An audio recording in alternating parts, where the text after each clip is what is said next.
Dans ce monde, tu rencontreras des gens qui donnent, et qui donnent encore, toujours prêts à t'aider, toujours à t'offrir, sans jamais rien attendre en retour. Du moins en apparence, ils te couvrent de cadeaux, de services, d'attention. Ils disent que ça leur fait plaisir, qu'ils n'ont besoin de rien, qu'ils veulent juste ton bonheur, et toi, naturellement, tu te sens chanceux. Tu te dis, quelle belle personne, mais il faut que tu saches quelque chose.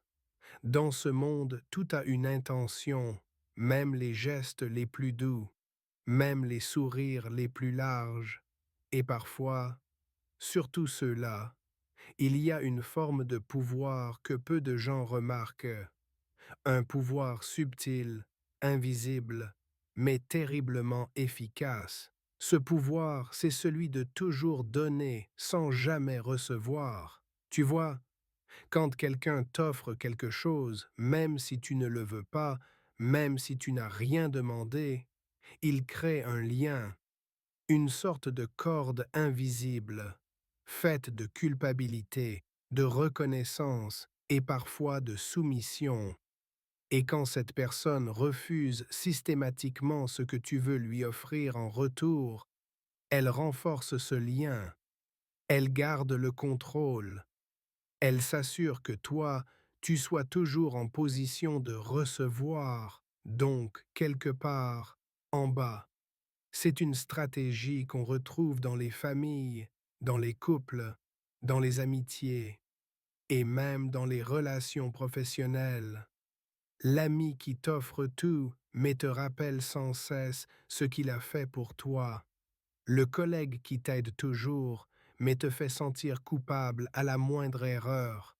Le parent qui se sacrifie pour toi, mais ne te laisse jamais prendre tes décisions.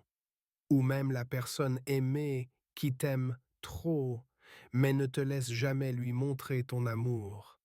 Tu vois le schéma, c'est un amour qui attache, une aide qui enferme, une bonté qui contrôle. Mais attention, ce n'est pas toujours conscient. La plupart de ces gens ne sont pas méchants. Ils ont simplement appris que donner, c'est exister, que recevoir, c'est être faible. Ils ont peut-être été blessés, rejetés, manipulés eux aussi, et donner sans cesse est devenu leur façon d'aimer, mais aussi de se protéger.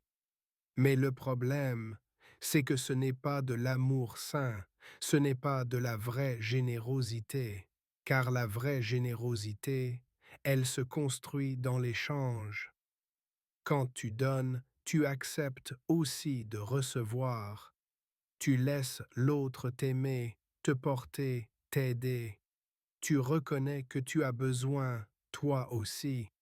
Et c'est dans ce partage que naît la vraie confiance. Refuser de recevoir, ce n'est pas de la fierté, c'est une peur.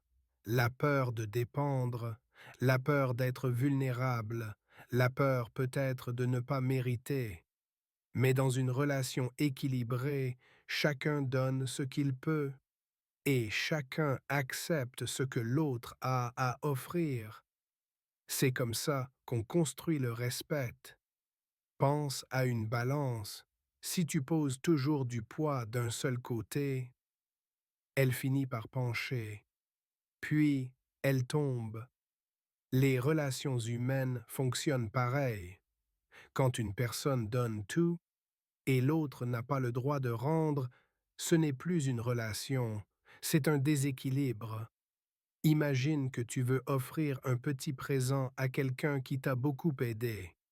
Rien de grand, juste un symbole. Mais cette personne refuse, te regarde avec un sourire froid et te dit « Non, je ne veux rien de toi, garde-le. » Tu te sens comment? Inutile, inférieur, rejeté, voilà, c'est ça, le piège invisible. Alors, dans ce monde, sois attentif. Donner, c'est beau. Aider, c'est noble. Mais recevoir, c'est aussi une preuve de confiance. C'est accepter de ne pas toujours être en contrôle. C'est permettre à l'autre d'exister dans la relation. C'est dire, toi aussi, tu as de la valeur. Méfie-toi des cadeaux qui n'en sont pas, des attentions qui te musellent, des sourires qui t'enferment dans la gratitude. Et surtout, apprends à poser cette question simple. Est-ce que je me sens libre dans ce que je reçois? Parce qu'un vrai don ne t'emprisonne jamais. Un vrai don libère.